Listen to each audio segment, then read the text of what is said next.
someone who embodies leadership, dedication, and a true passion for coaching. Amanda Callahan, the head sailing coach at Roger Williams University. Since arriving at Roger Williams, Coach Callahan has played a key role in elevating the sailing program and establishing it as a consistent presence in regional and national level competition. Under her leadership, Roger Williams University sailors have earned strong finishes at conference regattas, qualified for major championships events, and won national titles, and continue to improve year after year against the best schools in the country. Beyond results, Coach Callahan's impact is seen in the development of her student athletes. She has helped sailors refine their technical skills, compete with confidence at a higher level, and grow into leaders both on and off the water. Her teams are known for their preparation, discipline, and resilience, qualities that reflect her coaching philosophy and commitment to excellence. Coach Callahan has also been instrumental in building a positive and supportive team culture, one that emphasizes accountability, teamwork, pride, and representing Roger Williams University. The steady progress and success of the program are a direct reflection of her leadership and vision. That's a quote from Jancy Grayson, and so congratulations, Coach Callahan. We are fortunate to have a coach who brings such knowledge, energy, and dedication to be speaking with us today. She is also a member of our community living on Corey's Lane. If you saw the sailboat with the Christmas lights on it, that's hers. So please put your hands together and welcome head coach, sailing coach Amanda Callahan to speak with us.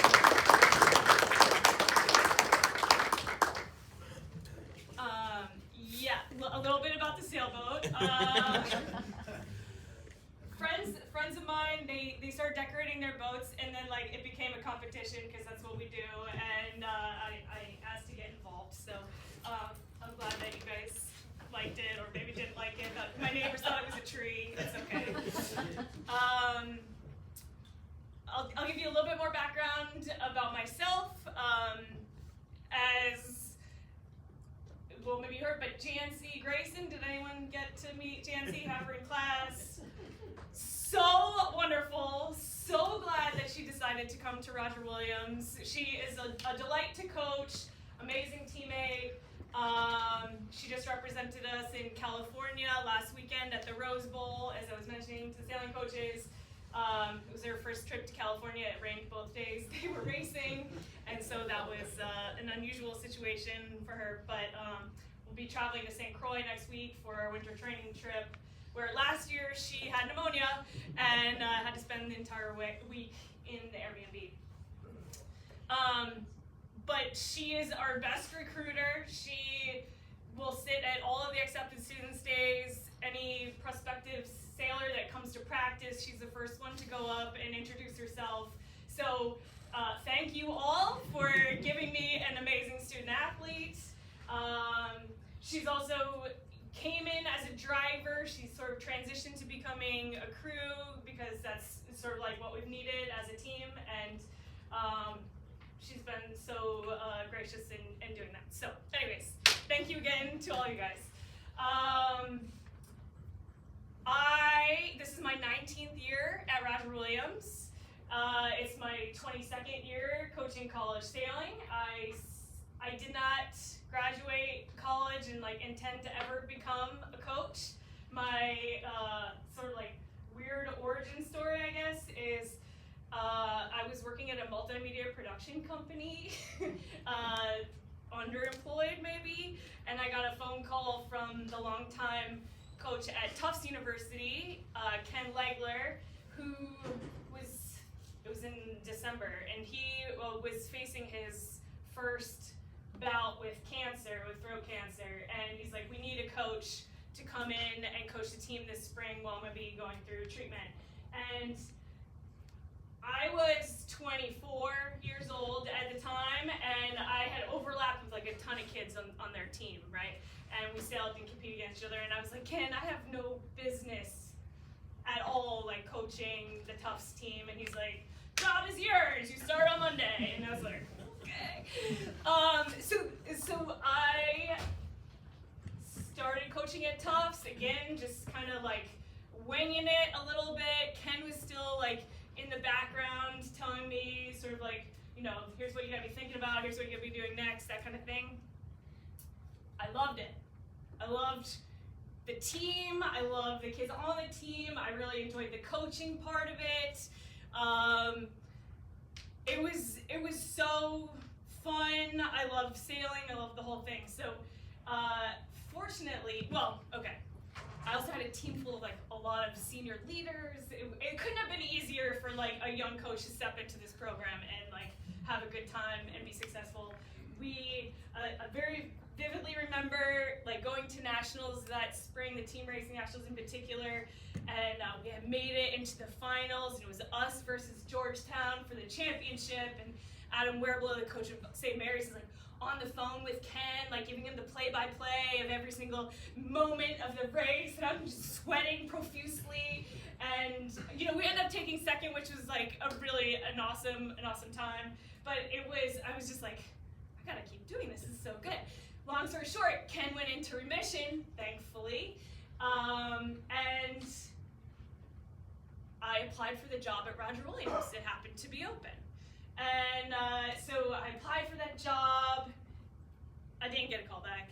I didn't get any nothing, no email, no nothing. And then fortunately, I got a call from the coach at Stanford, and they were looking for an assistant coach, so I moved out to the West Coast and took the assistant coaching job out at Stanford, which was awesome. Really, really great. The only downside to coaching at Stanford was the best regattas in college are on the East Coast. So very quickly I became an elite United Platinum, like all the status on every airline because we flew back and forth to the East Coast every single weekend. Again, another place where the student athletes are just so amazing. And these guys, our top team, it wasn't just me flying across the country every weekend with these guys. It was like all of these people who were academically just on it to be able to like go and come back every single weekend. It was really mind-blowing to see how dedicated they were to sailing and also to their academics. I had no intention of leaving California.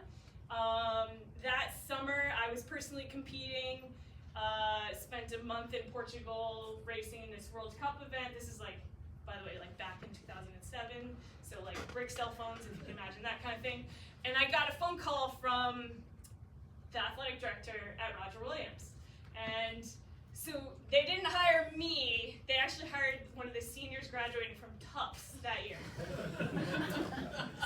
This is like such a long story about me, I'm so sorry. We're gonna get to the values and like, some other stuff. So it did work out, like the senior kid that they hired, it was an interim type thing, didn't work out. So anyways, George called me and he's like, hey, would you be interested in applying for the job again? And I was like, stop calling me, I'm in Portugal, this is really expensive, I'll call you back when I get back to the States. So I went for an interview at Roger Williams, and again, like, I had a pretty great gig at Stanford. It was a good time. But the turning point was when I met with our vice president, who's still there, and we sat on these Adirondack chairs, like overlooking the water at Roger Williams, and he was like, I think that sailing could become the signature sport of Roger Williams. And I was like, I'm 25, I can lead this charge. Like, this sounds awesome. So I took the job at Roger Williams, like I said, 19 years ago. We had a dock, we had some boats. In the meanwhile, we've won three national championships. We've been runners up loads and loads of times. We built the $3.3 million sailing center on campus. I got my position endowed last year. It's been like, we've had more than 35 All-Americans. It's been like a wild ride, right? But it's been a really great ride. So we're gonna just keep it going.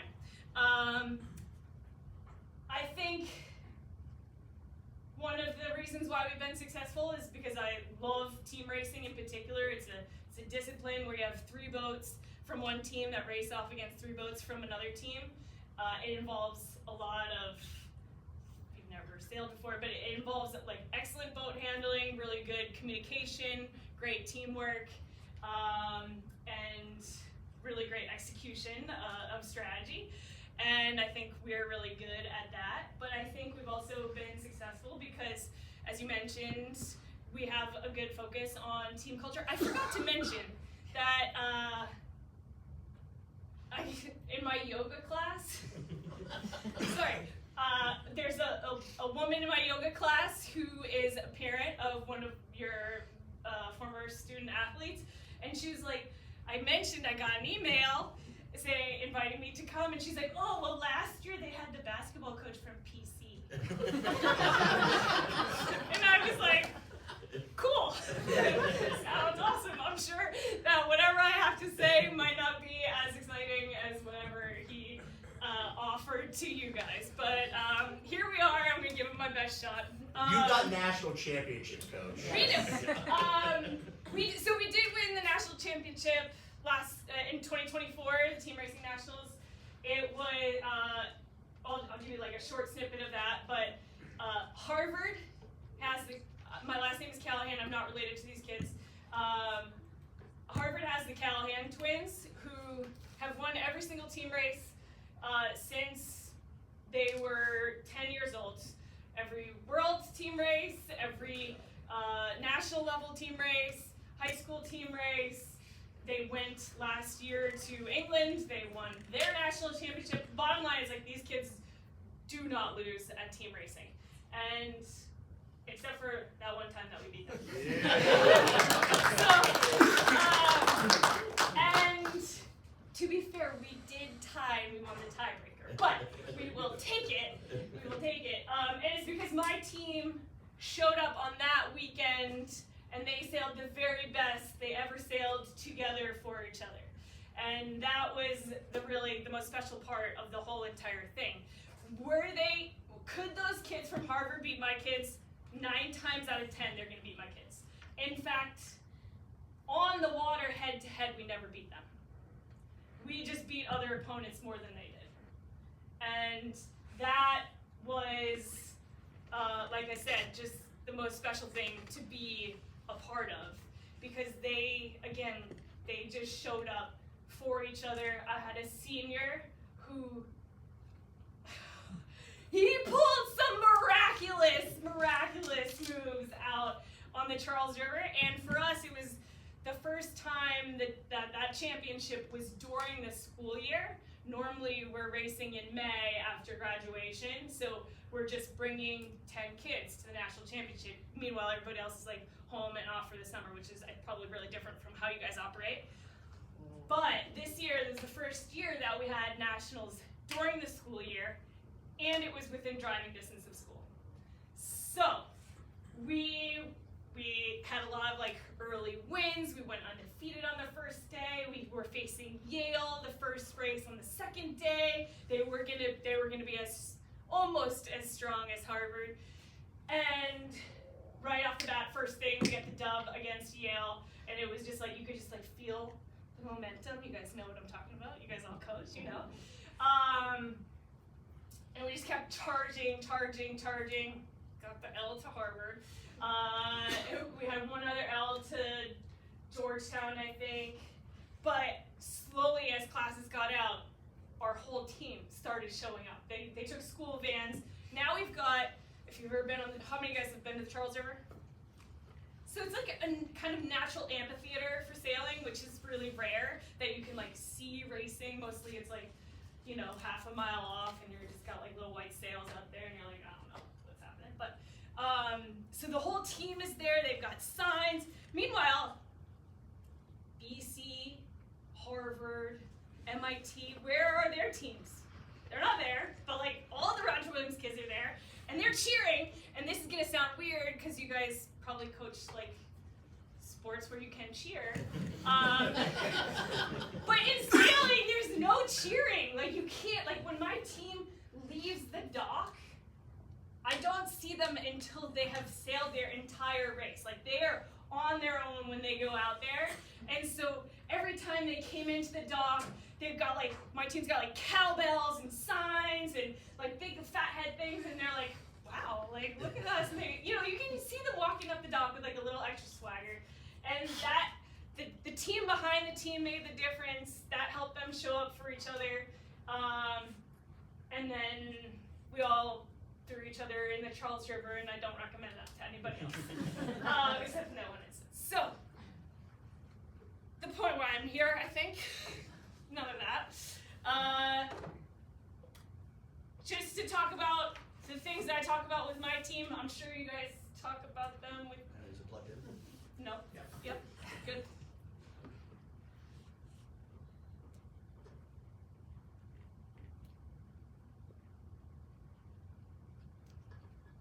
Okay. So, throughout the course of the year, we find ways to talk about what our core values are, and these are the things that we talk about like pretty regularly. How we approach practice, how we approach workout, and honestly they've changed from year to year, but I do like the cute little growth, you know, it's like, well, we're trying, everybody's trying to achieve that with their athletes, I hope, or maybe not, maybe you have other values that are important to you guys.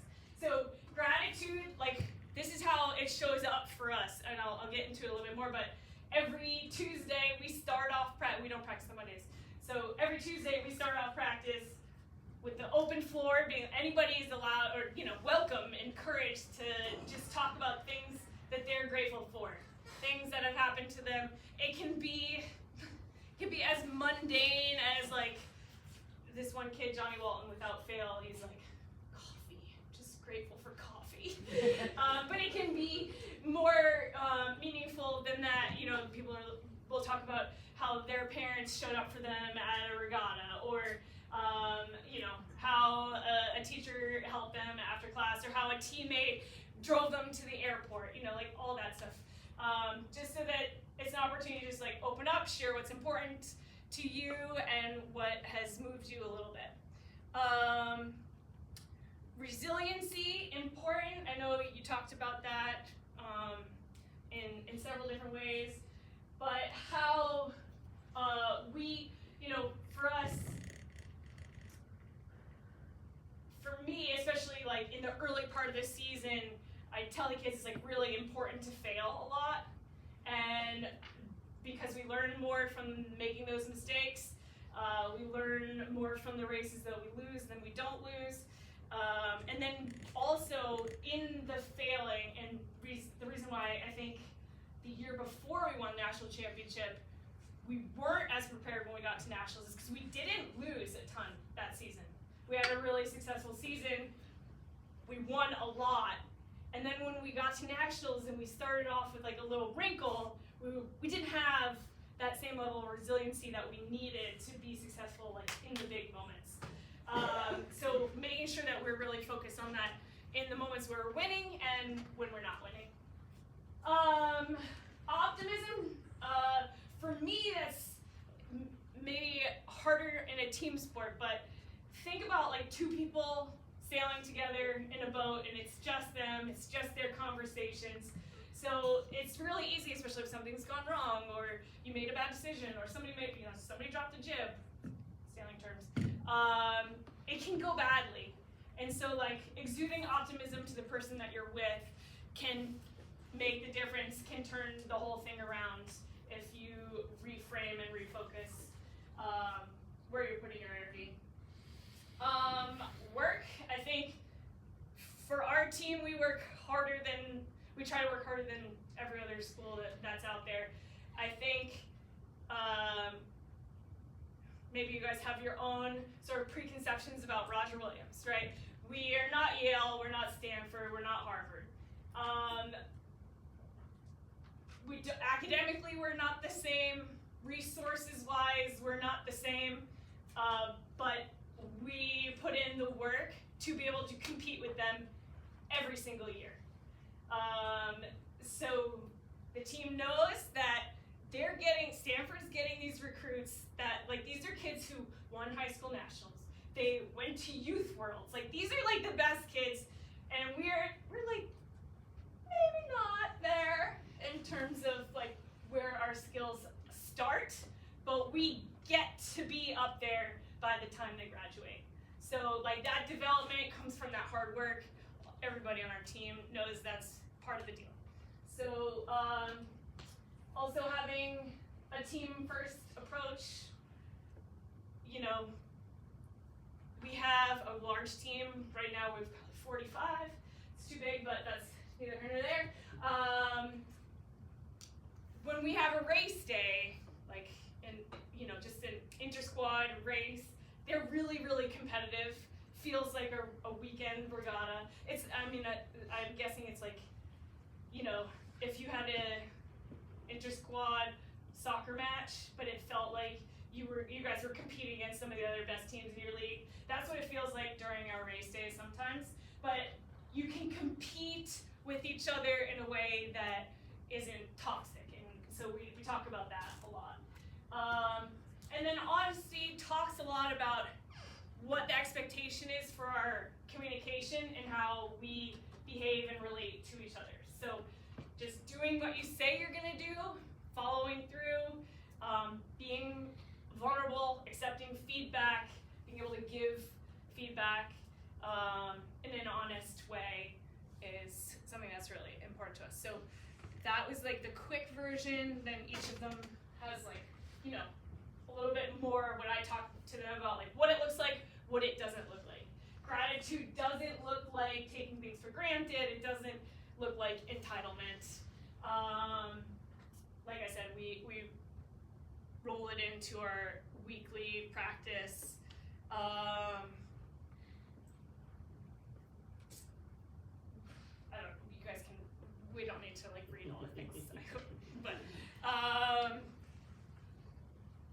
yeah, so what it doesn't look like, being fixated on mistakes. So in the moment, like if we've got kids yelling at each other because they get heated during practice, it's like you call them out and be like, hey, are you putting the team first here, or are you just getting really worked up? And sometimes that's enough to help them to recalibrate. Sometimes it isn't enough, but at least we can then talk about it off the water, outside of the moment.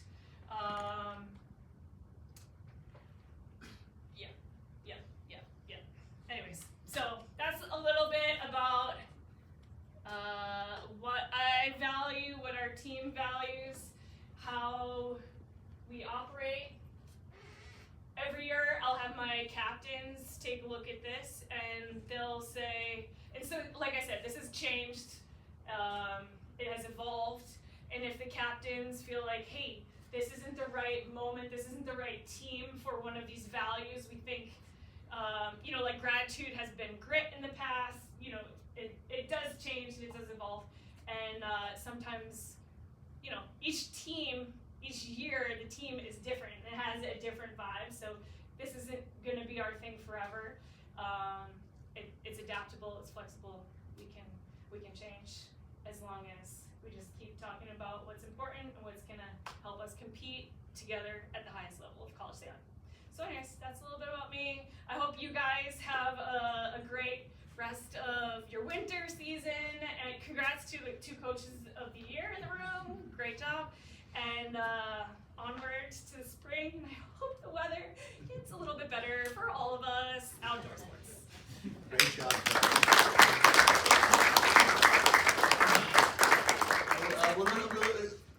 Some questions? Oh, yeah, for sure. Does anyone have any questions popping up? Coach Kaplan. What's the biggest difference between a 2007 athlete and a 2026 athlete? Oh, all right. Well, their coach was really young in 2007 and maybe didn't understand all the intricacies of what they needed, and we were just like sucked it up a lot of the time. I think now, I will say, I think some, not all, certainly not Jancy, some students are coming in with less social skills. So I think when we talk about honesty and communication, there is like a lot of work that actually has to be done before that. And so I've been working on what some of those modules are. I've reached out and we've worked with, I don't know if you've heard of Betsy Butterick. She's a coach, she calls herself the coach's coach, super great. But she's a communications specialist. And so she has worked with our team before, and actually in the 2024 year, I think she was like honestly one of our keys to success, because we had 2 sophomore drivers and a senior driver, and just like how they were communicating was not it to start the year. But working with her, we were able to find a repeatable, and this might be like it's not just a sailing thing, it just worked for us in this way. It's like I said, when you race in a team race, your team leaves, they come to the dock, they have maybe 5 minutes before they have to get in their next set of boats and go. So we have like 5 minutes to debrief the whole race that just happened and then like get refocused to the next thing. So for us, she gave us 3 things. We did that every single race. It made it less personal for people. So it was like, you messed up at the wind remark. Where were you on the starting line? You know, like that's what the communication looked like before working with Betsy. And then it was like, what worked, what didn't, what's important next. So like that was like for us the thing that helped us kind of refocus and make it less personal and just talk about the sailing things that we needed to focus on.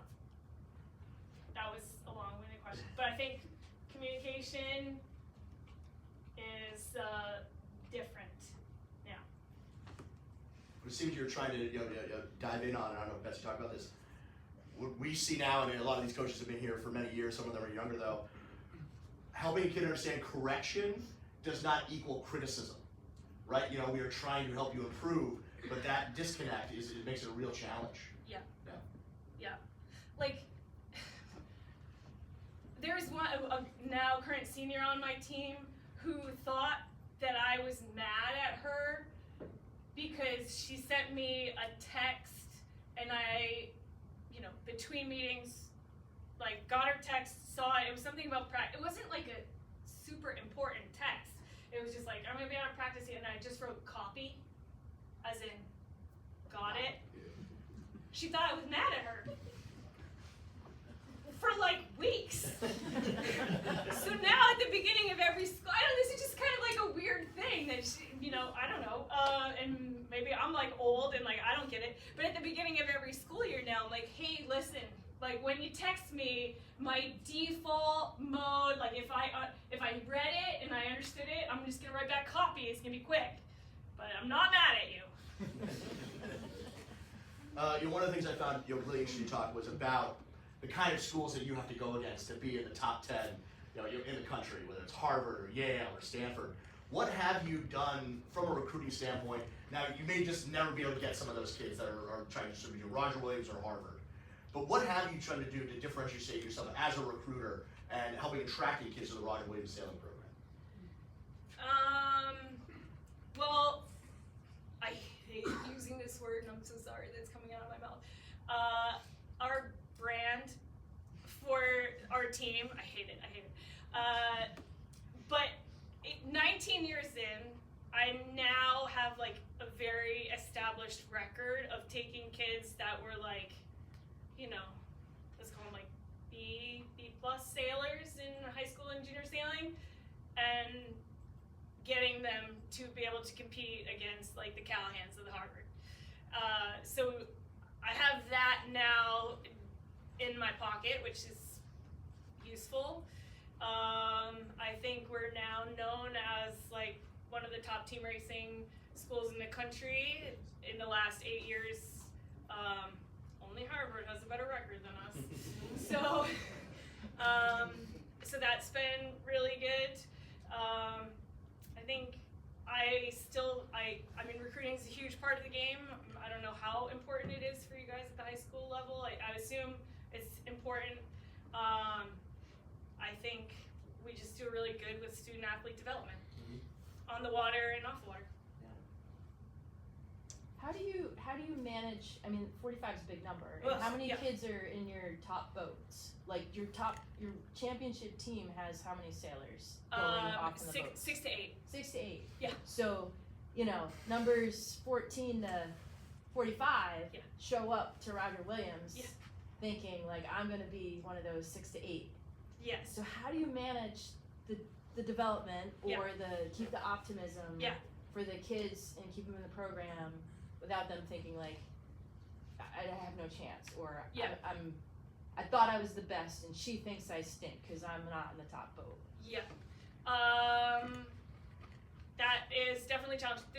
I've got 45 right now. This is like 10 bigger than I would like it to be, and that's because I'm going to graduate 13 seniors this year, and accidentally I got 6 international kids. Not accidentally, I mean, like we were in talks last year, but normally like I don't get 6 international kids. One of them, 2 of them are very good, but they have to stay because, sorry, that's just the reality of the thing. But the nice thing about sailing may be different than like basketball where you have your starting 5. We teach basketball, no. I'm soccer, but I think Soccer. a lot of people can relate to Okay. no matter the sport. For us though, on a given weekend, I'm not just sending my 6 or 8 kids out. We at Roger Williams are super lucky in New England. We're the strongest conference in college sailing. I am sending 3 to 5 teams out to compete every weekend. So I'll send my top co-ed team to a regatta. I'll send our top women's team out to a regatta, and then I've got when it comes to team racing, I've got my B team going out and I've got my C team going out. So you're trying to get from the C team, you're trying to get onto the C team, then you're trying to get onto the B team, and then you're trying to get onto the A team. And so I think a lot of folks can kind of see that sort of progression. I'm very clear with my team, being like, it's not about seniority, it's like I'm going to start the team that I think is going to perform the best for us, and it kind of goes back to that, the value where it's like, team first. It's like, when we're at the Charles River, and we've got 6 to 8 kids, 6 kids out on the water, but I've got 30 kids on land cheering from them, they know that they're part of that team. And like when we got our national championship ranks, it wasn't the 6 kids who were sailing, it was the entire team that got championship rank. Every single one of them gets to put on their resume that they're part of a national championship team.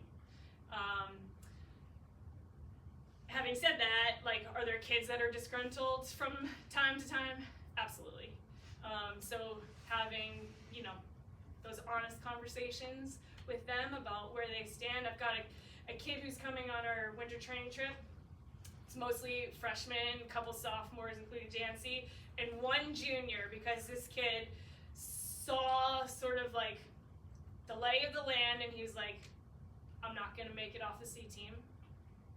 I think I can add more to this team becoming a windy crew.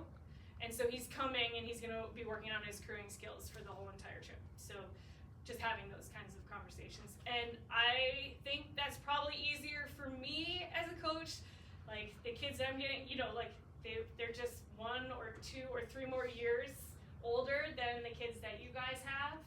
And I think that maturity probably makes those conversations a little bit easier for me than maybe it does for you guys, I'm guessing. Yeah. The other thing that's always probably helpful in a sport like sailing is you have them race against each other constantly, right? And that person's faster than you, and here are all the results kind of show it. Where sometimes when you're in a team sport, like a soccer or a basketball, you're trying to put the chemistry together to kind of make it happen. Yeah. Any other questions for Coach Callahan? Let's give her another round of applause. I'm just going to add that you're a member of our